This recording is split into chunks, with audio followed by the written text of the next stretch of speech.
میرا نام ماریہ نصرت ہے اور میرا تعلق جو ہے وہ فیصل آباد کے ایک چھوٹے سے گاؤں 194 ریبے لاٹھیاں والا سے ہے، اور میری جو تعلیم ہے وہ ہے BS آنرز انفارمیشن ٹیکنالوجی۔ میں پیدائشی قادیانی تھی اور الحمدللہ 1 سال پہلے اللہ تعالیٰ نے مجھے ہدایت دی اور میں نے اسلام قبول کر لیا اور الحمدللہ میں مسلمان ہوں۔ ہمارے خاندان میں جو قادیانیت ہے وہ میرے دادا جو ہیں ان کی وجہ سے آئی۔ میرے دادا وہ لوگ 2 بھائی تھے، فتح محمد اور حسین محمد۔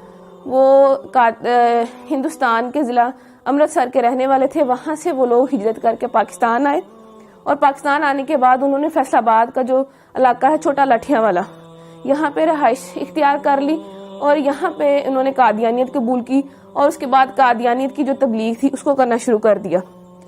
تو میرے والد کی جو شادی ہے وہ 61 چک بیدیاں والا میں ہوئی، اور جو میری والدہ تھی وہ بھی پیدائشی قادیانی تھی، اور وہ بھی اپنے اس گاؤں میں یعنی کہ 61 چک میں وہ بھی قادیانیت کی جو تبلیغ تھی وہ کیا کرتی تھی۔ شادی کے بعد بھی انہوں نے ایسا ہی کیا کہ قادیانیت کی تبلیغ کرنا شروع کر دی، اور ایسی پرورش جو ہے انہوں نے میری بہنوں کی کی۔ تو جیسی پرورش انہوں نے میری بہنوں کی کہ قادیانیت کی تبلیغ کو عام کرنا اور قادیانیت کے لیے مختلف علاقوں کے دورے کرنا، ویسی انہوں نے تربیت جو تھی وہ میری بھی کی۔ تو میرے والد صاحب جو ہیں ان کے پاس جو قادیانیوں کی جماعت کا جو ایک چندہ لینے کا عہدہ ہوتا ہے، چندہ تحریک جدید، اس کا جو چندہ تھا وہ لیتے ہوتے تھے، اس کے سیکٹری تھے، یعنی تحریک جدید کا چندہ اکٹھا کرنے کے سیکٹری تھے۔ اور میرے جو تایا ابو تھے وہ جو وقف جدید جو تھے چندہ اس کو اکٹھا کرتے تھے، یعنی کہ سیکٹری وقف جدید تھے۔ اور میرے تایا ابو کا بیٹا جو وہ ہے سیکٹری ضیافت، یعنی کہ اس کا کام یہ ہے کہ مختلف علاقہ جات سے جتنے بھی مربیان آتے ہیں، مہمان آتے ہیں، ان کی رہائش کا بندوبست کرنا، ان کے کھانے کا بندوبست کرنا، یہ سارا کام جو تھا یہ ہمارے گھرانے میں ہوا کرتا تھا۔ اور اس کے علاوہ جو میری بہن تھی وہ بھی سیکٹری مال تھی، ایک میری بہن سیکٹری ناصرات بھی رہی، ایک میری بہن سیکٹری تعلیم بھی رہی، اور ایک وقت میں میرے پاس بھی سیکٹری تعلیم تربیت کا عہدہ تھا۔ اس کے بعد پڑھائی کی وجہ سے وہ میں نے عہدہ چھوڑ دیا اور میں نے ان کے اسکول میں پڑھانا شروع کر دیا، اور میں نے ان کے اسکول میں تقریباً 2 سال جو ہے ملازمت کی۔ فیصل آباد میں ان کی بہترین ڈبیٹر تھی، فیصل آباد کی طرف سے سلیکٹیولی یعنی کہ پورے فیصل آباد کو ریپرزینٹ کرنے کے لیے میں ایک دفعہ چناب نگر گئی تقریری مقابلے میں۔ وہاں وہ جو مقابلہ تھا اس میں میری دوسری پوزیشن آئی، اور اس مقابلے کے بعد ان کے یہاں ایسا ہوتا ہے کہ مقابلے کے بعد جو ہے سوال و جواب کا پروگرام رکھا جاتا ہے۔ اس سوال و جواب کے پروگرام میں نے ان کا جو خلیفہ ہے، موجودہ خلیفہ مرزا مسرور، اس کی بہن جو تھی اس سے میں نے سوال کیا کہ مرزا قادیانی جو ہے اس نے اپنی کتاب میں لکھا ہے کہ میں نے خواب میں دیکھا کہ قرآن کریم میں قادیان کا نام استعمال ہوا ہے، یعنی قرآن کریم میں قادیان کا لفظ آیا ہے۔ تو میرا آپ سے یہ سوال ہے کہ مجھے دکھایا جائے کہ قرآن کریم میں کہاں قادیان کا لفظ استعمال ہوا ہے۔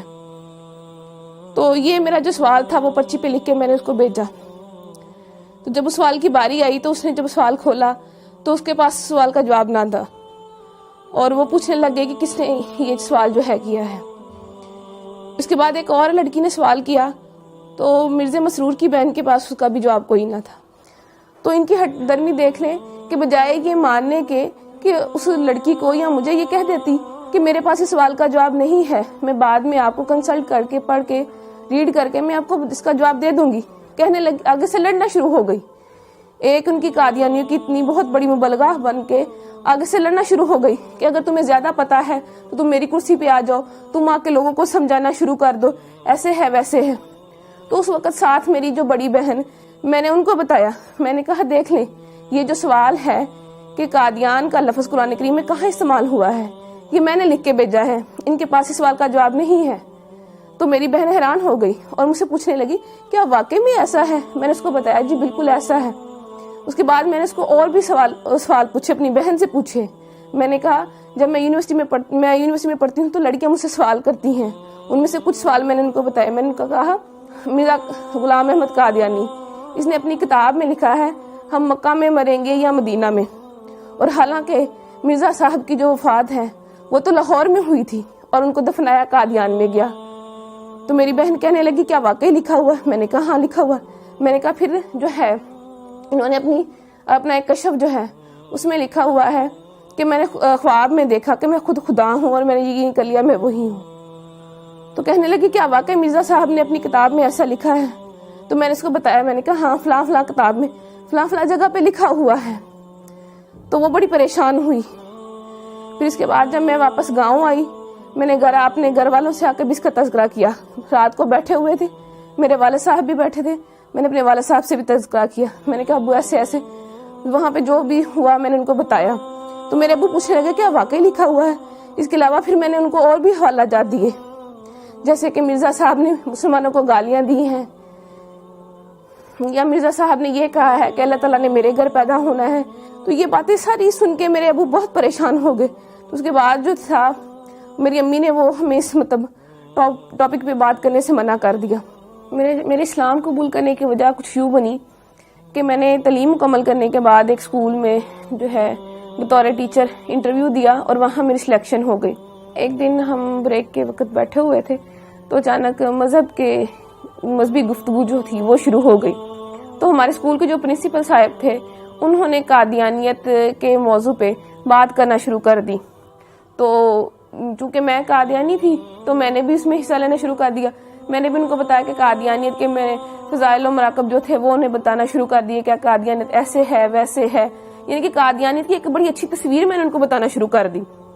لیکن وہ جو تھے پرنسپل صاحب ان کو پتا تھا کہ قادیانیت کیسا کفر ہے، کیسی غلاظت ہے، کیسی گندگی ہے۔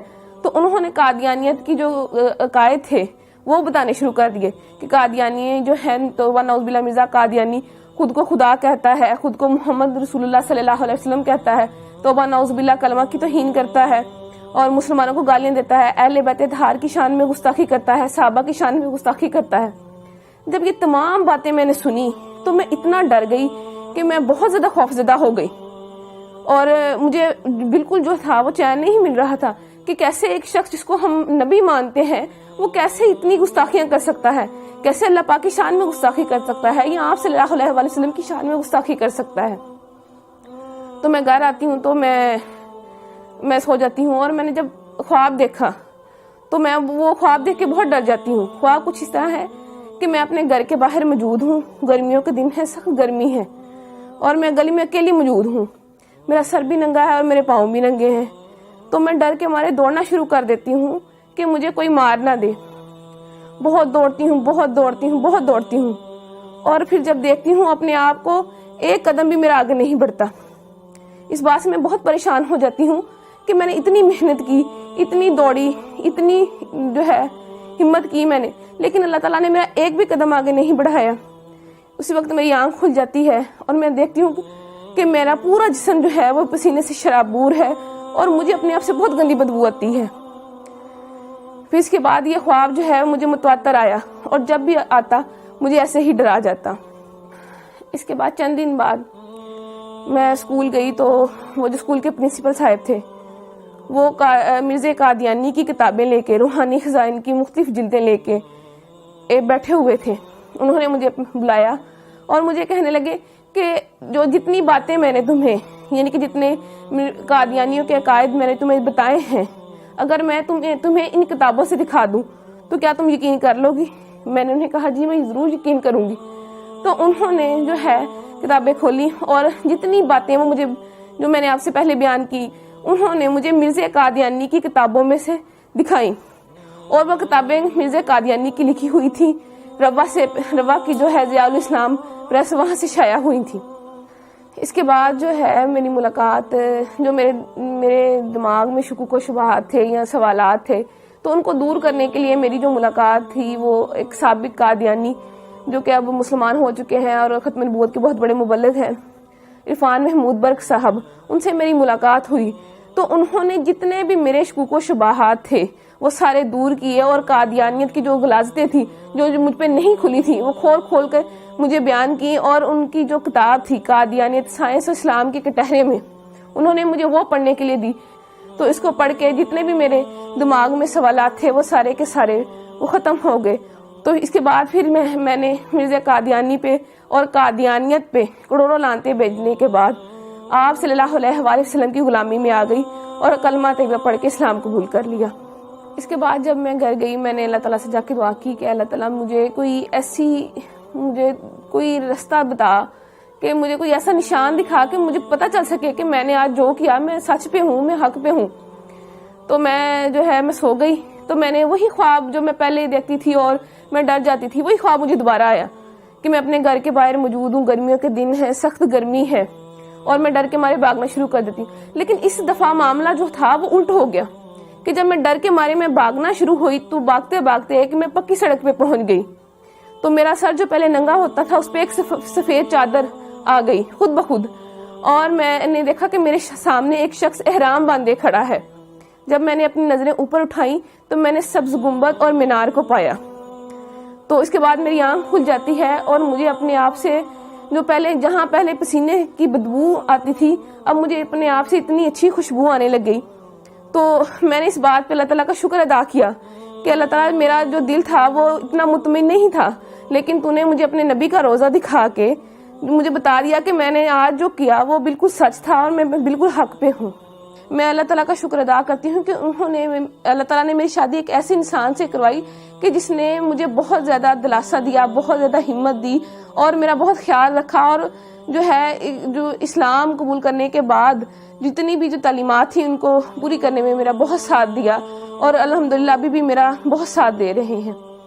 میری زندگی کا جو مقصد ہے اب وہ یہی ہے کہ میں آپ صلی اللہ علیہ وآلہ وسلم کے دین کے فروغ کے لیے کام کروں. جیسے جب پہلے میں قادیانی تھی اور قادیانیت کی تعلیم کو عام کر رہی تھی، تو جب میں نے اسلام قبول کر لیا میں نے اس بات کا پکا ارادہ کر لیا تھا کہ جتنی میری بقیہ زندگی ہے میں نے اسلام کے فروغ کے لیے اس کو صرف کرنا ہے، اور آپ صلی اللہ علیہ وآلہ وسلم کے دین کی حفاظت کرنی ہے، اور آپ صلی اللہ علیہ وآلہ وسلم کی ختم نبوت جو ہے اس کو عام کرنا ہے اور اس کی حفاظت کرنی ہے. یعنی میں نے قادیانیوں کو اندھیروں سے نکال کر روشنیوں کی طرف لانا ہے، جیسے مجھے کسی انسان نے اندھیرے سے نکال کر روشنی کی طرف لے کے آیا تھا.